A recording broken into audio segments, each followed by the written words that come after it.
السلام عليكم ومرحبا بكم في أخبار شرق أوسطية. أمر خطير يحدث في الجزائر الآن بعد دخول أكثر من 1,000,000 عياشي.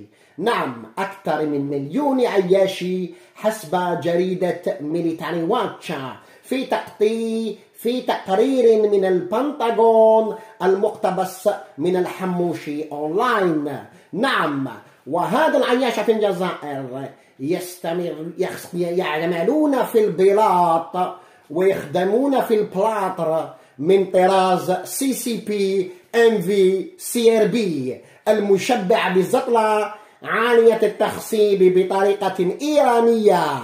ووكالة الأيوة تهتم بهذا المشكل البلاطر المشبع. وزيادة على ذلك، الوكالة الاستخبارية العالمية لطباعة الجلود في مراكش قالت أنهم ضربوا وبدأوا في تفعيل عملية الجلد الماعز، واسم العملية عياشي VTC CRB 2020. وفي هذه القناة بالذات الاستخباراتية ولم نتكلم عن المروك مطلقا، لأن في حالة مخالفة هذه التعليمة، نعم هذه التعليمة، القرع مباشرة.